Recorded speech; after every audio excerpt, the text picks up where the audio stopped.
Bienvenue à cette capsule vidéo. Et dans cette vidéo, nous allons voir le chapitre qui concerne la géométrie dans l'espace. Et dans ce chapitre, nous verrons les vecteurs, le produit vectoriel, les produits scalaires et les applications du produit vectoriel, notamment avec les calculs d'air et de volume. Avec le produit vectoriel, vous êtes capable de calculer l'aire d'un parallélogramme ou l'aire d'un triangle, ou la distance qui sépare un point M quelconque à une droite ou un point avec un plan. Donc dans le premier module, nous ferons une introduction avec les vecteurs, les produits scalaires et les vectoriels, produits vectoriels. Tout d'abord, qu'est-ce qu'un vecteur? Vecteur, vous avez vu les vecteurs, si je ne me trompe pas, en classe de 4e. À partir de la 4e, vous avez commencé à travailler avec les vecteurs en mathématiques. Et généralement, en mathématiques, on catégorise les nombres avec en deux catégories, savoir les vecteurs et les scalaires. Supposons par exemple 1, 2 ou 3. Ce sont des scalaires.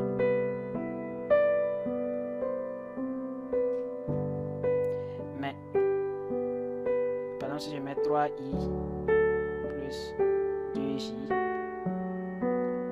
4i plus 5j, ça ce sont des vecteurs. Donc, qu'est-ce qui fait la différence entre un vecteur et un scalaire? La différence est que pour le vecteur, on a une direction, un sens et un module. Le module du vecteur ou bien l'intensité ou bien la valeur. Donc, il y a plusieurs noms qui veulent dire la même chose. Donc ici, par exemple, si on prend le vecteur AB,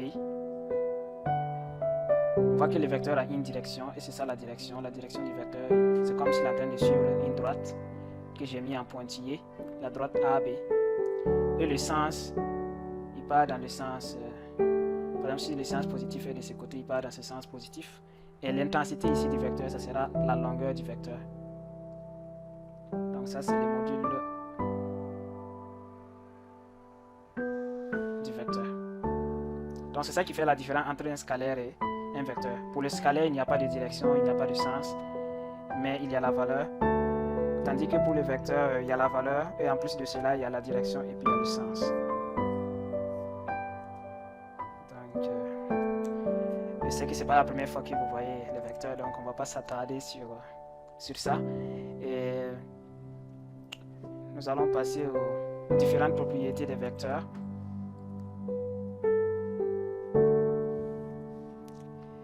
Notamment l'égalité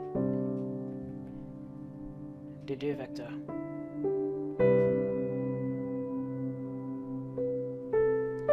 Donc, le vecteur AB est égal au vecteur DC implique que le vecteur AD est égal au vecteur BC et ça implique également que ABCD est un parallélogramme.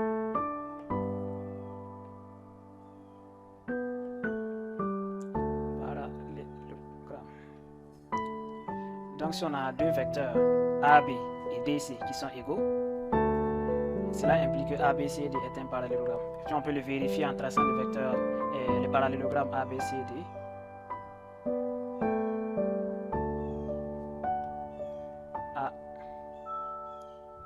ABCD. Voici le vecteur AB, voici le vecteur DC. On voit bien que les deux vecteurs sont égaux. Cela permet de former un parallélogramme ABCD. Après cette propriété, on a la relation de Chasles, qui vous a déjà vu aussi en 4e, relation de Chasles.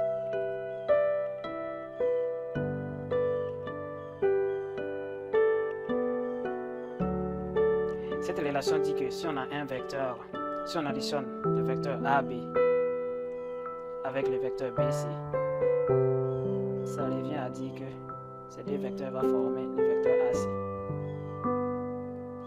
Et ça aussi c'est vérifiable avec une schématisation. Si on a le vecteur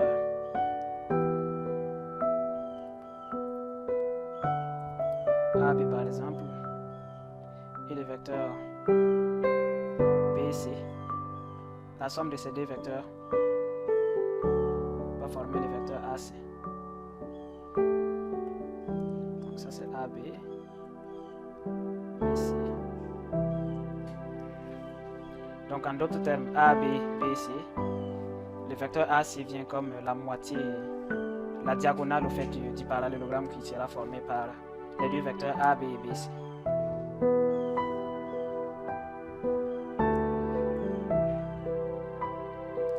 Après ça, nous voyons la collinéarité. Donc quand est-ce qu'on peut dire que deux vecteurs sont collinéaires?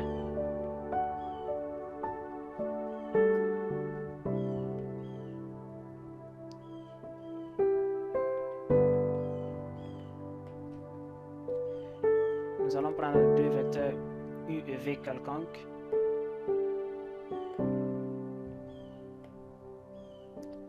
Ces deux vecteurs sont collinéaires, sont dits collinéaires si et seulement si il existe un réel K, peu importe, un réel quelconque K, tel que le vecteur V égale à K multiplié par le vecteur U.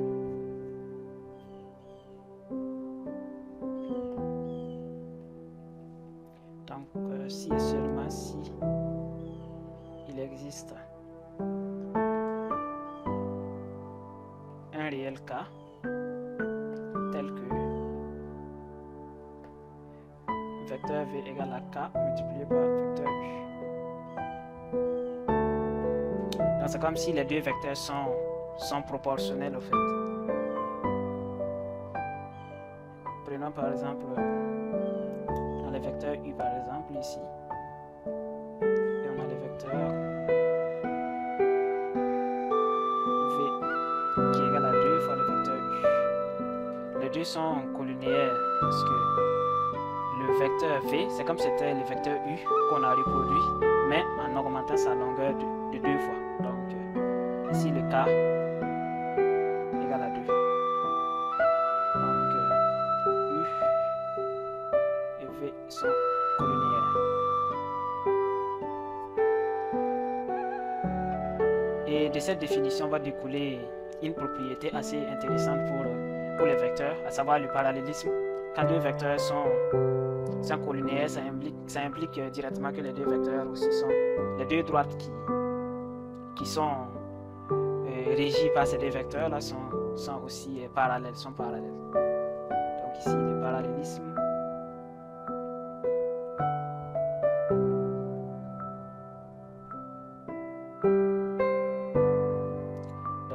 si les vecteurs A, B et C et D sont collinéaires,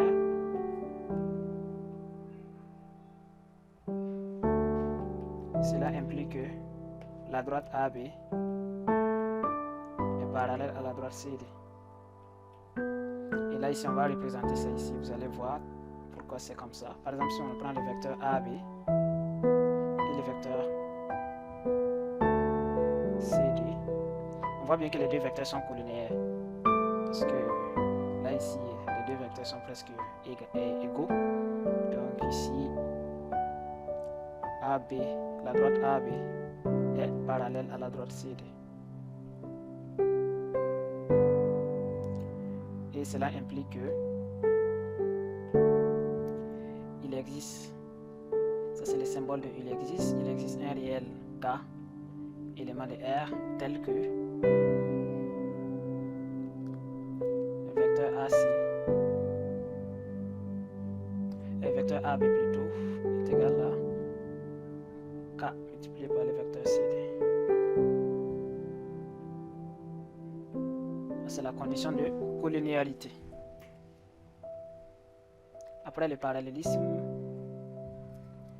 nous allons déterminer quelles conditions il faut remplir pour savoir que une droite, qu'un point, un point appartient à une droite. Donc appartenance à une droite. Et aussi quand savoir que trois points ou des points quelconques sont alliés, sont sur la même droite.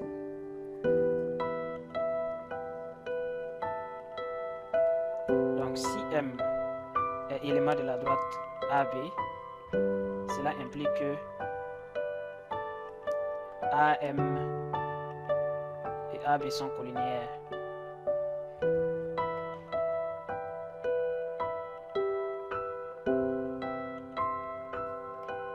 Sont collinéaires,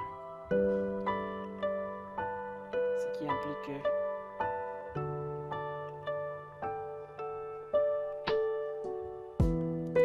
il existe K éléments de R tels que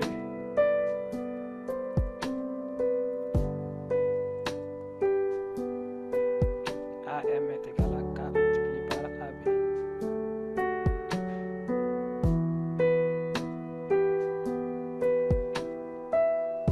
Ça veut dire quoi? Ça veut dire que ici, si on a une droite, par exemple une droite AB, et on a un point qui appartient à la droite AB, un point M, ça veut dire nécessairement que AM, le vecteur AM est égal à K multiplié par le vecteur AB. Donc AM et AB sont collinéaires.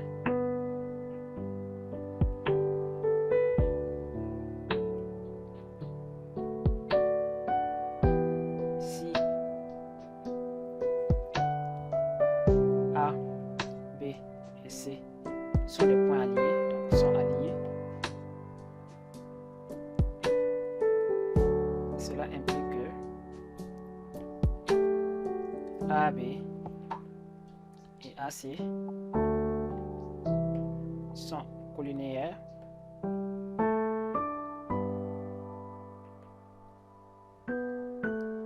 Donc ce qui veut dire qu'il existe un réel quart tel que AC est égal à K multiplié par AB.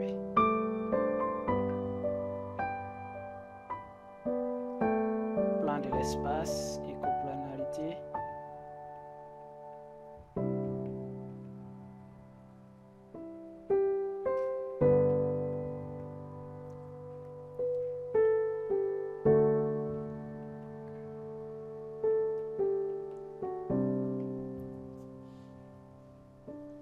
Donc quand on a trois points non alignés, ces trois points là forment un plan dans l'espace.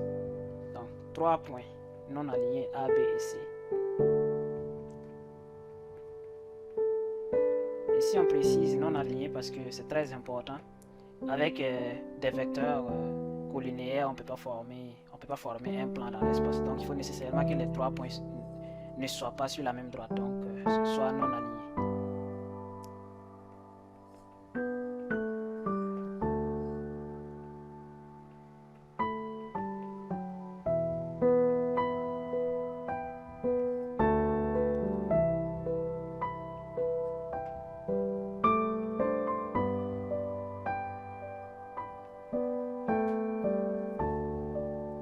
Après cette définition, par exemple, si on a le point A ici, le point B ici et le point C ici, donc si on relie ces trois points, ça forme un plan dans l'espace.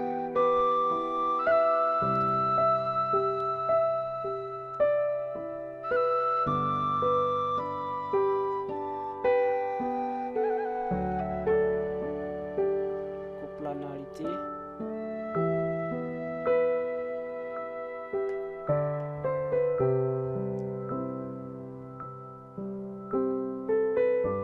Donc ici, trois vecteurs sont coplanaires si et seulement si il existe deux réels A et B par exemple, tels que le vecteur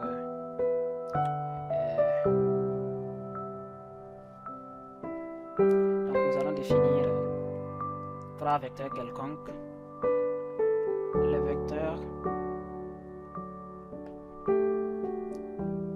U, V, W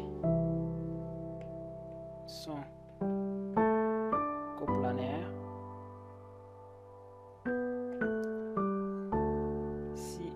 et seulement si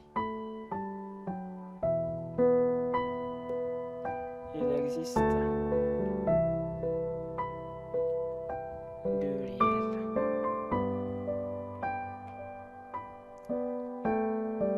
A et B tels que W est égal à A plus B fois V. Donc ça c'est la condition nécessaire pour dire que trois vecteurs sont coplanaires, ou bien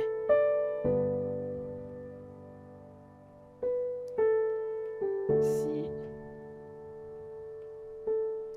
U vectoriel V scalaire W égale à 0. Ça fait partie, c'est quelque chose qu'on n'a pas encore vu. Ça introduit les vecteurs, les produits vectoriels, les produits scalaires qu'on verra dans peu de temps. Donc pour la conserver à côté cette formule, et puis ça sera expliqué plus tard.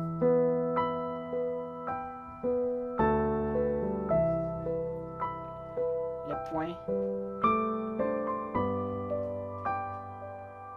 A, B, C, D sont coplanaires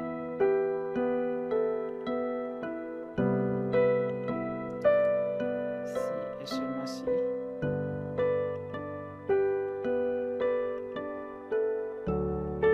existe deux réels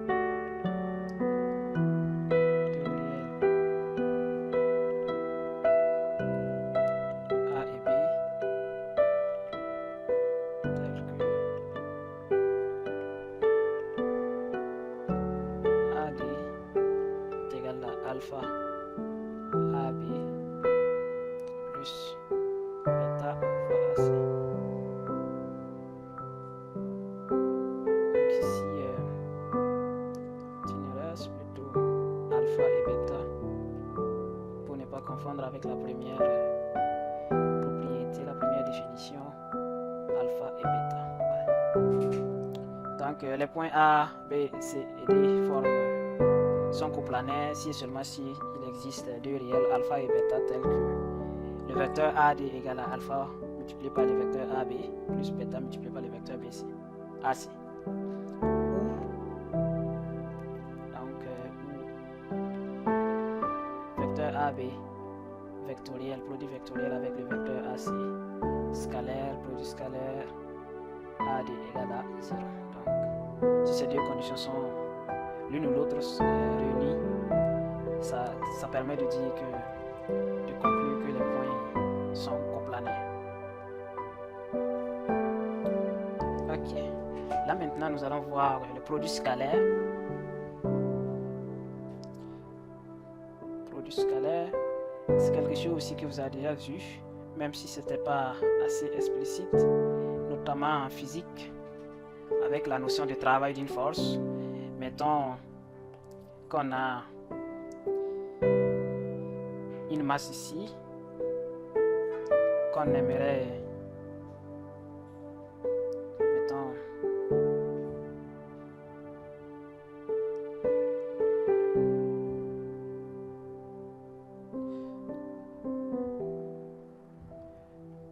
on a une masse M ici, qu'on aimerait déplacer du point A vers le point B. Donc voici le vecteur AB. Et ici c'est la force F que le bonhomme va devoir pousser pour quitter du point A au point B.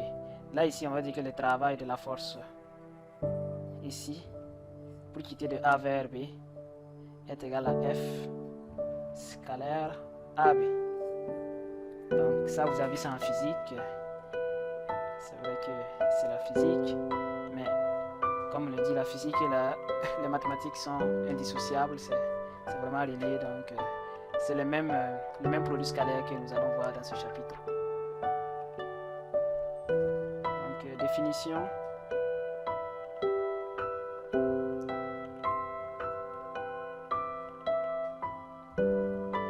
U scalaire V est égal au produit scalaire, U scalaire V est égal à la norme du vecteur U multiplié par la norme du vecteur V multiplié par le cosinus de l'angle formé par les deux vecteurs.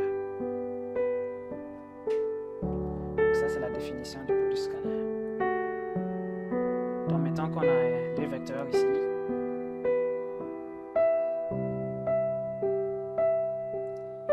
U et V, et l'angle ici, alpha,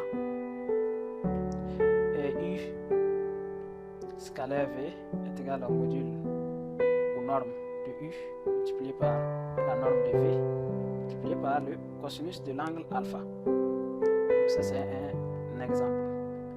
On a deux vecteurs U et V, le produit scalaire UV, ça donne U, norme de U multiplié par norme de V multiplié par le cosinus de l'angle qui forme le vecteur U et V.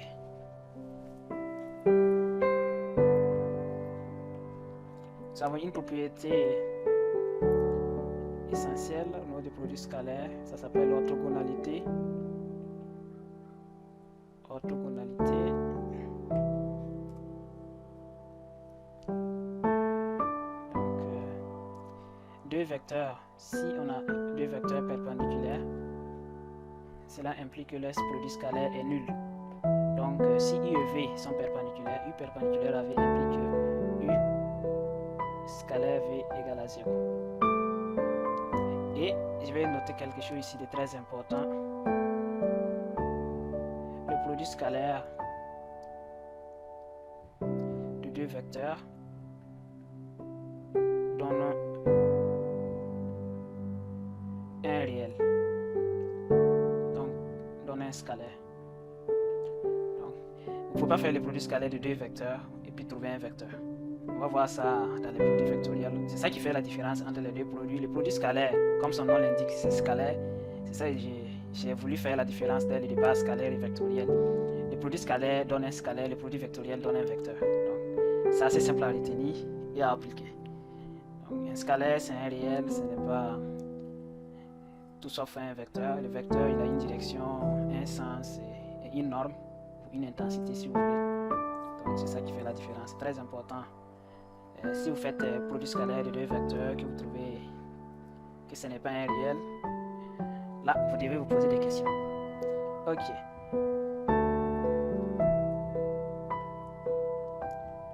Sur la droite, voici les vecteurs AB. Les vecteurs AB, CD sont perpendiculaires. Cela implique que ça revient à juste appliquer ce qu'on a vu juste en haut là. Ça implique que AB scalaire CD égale à 0. Donc la dernière propriété, si ABC est un triangle rectangle en A,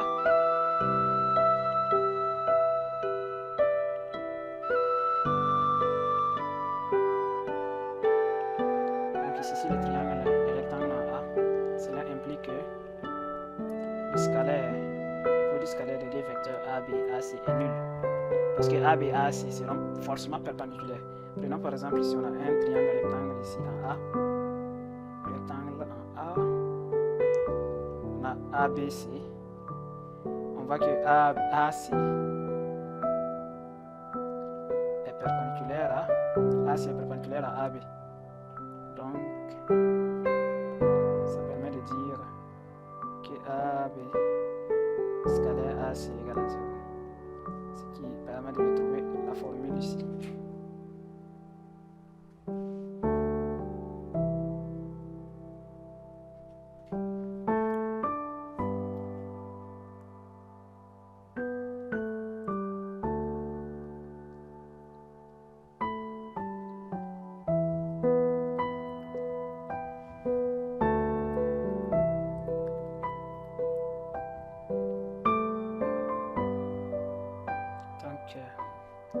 Nous allons voir maintenant le deuxième type de produit qu'on peut faire avec les vecteurs. Ça s'appelle le produit vectoriel qui est différent du produit scalaire.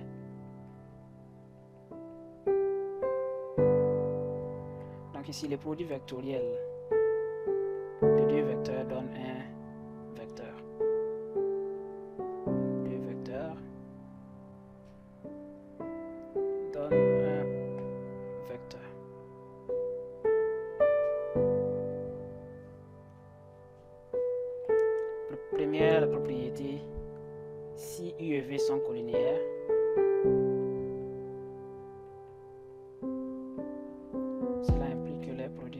vectoriel est nul. U vectoriel. Ici, le symbole du produit vectoriel, c'est un chapeau. Donc, U vectoriel V est égal au... Là, ici, on ne met pas 0, mais plutôt le vecteur est nul. Parce que, comme je l'ai dit en haut ici, le produit vectoriel de deux vecteurs donne toujours un vecteur. Donc, ça donne le vecteur nul. Maintenant, si U et V ne sont pas collinéaires,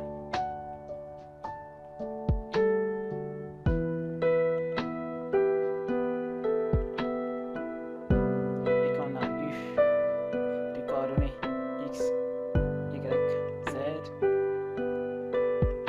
V de coordonnées X', Y', Z', cela implique que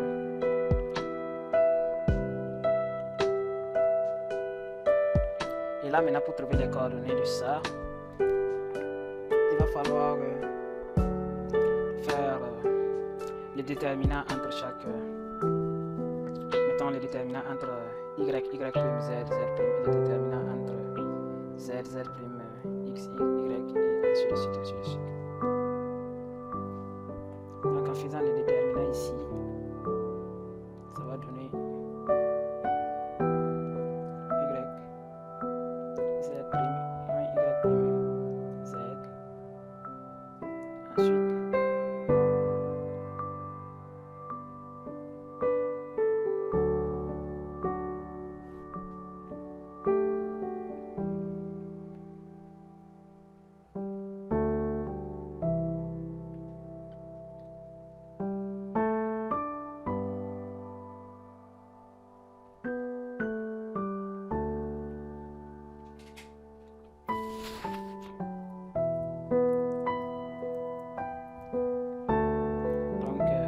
en utilisant les déterminants, on permet d'écrire ici les coordonnées du vecteur que ça va donner avec le produit vectoriel. Et ça, nous verrons plus en détail comment déterminer, comment calculer. Il y a des méthodes assez simples pour faire le produit vectoriel de deux vecteurs. Donc, ça sera enseigné dans les parties applications et exercices d'application, les quiz.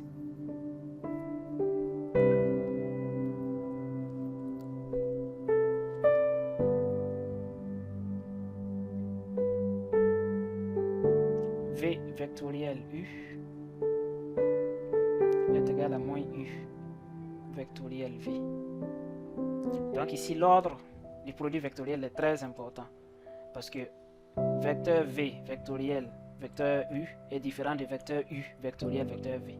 Donc ce n'est pas comme la multiplication où A fois B égale à B fois A. Ici, c'est très important de respecter l'ordre du produit.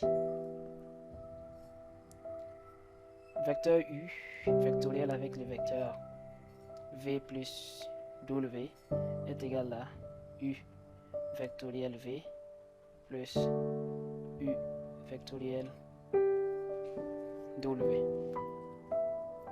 Ensuite, U plus V vectoriel W est égal à U vectoriel W plus V vectoriel W.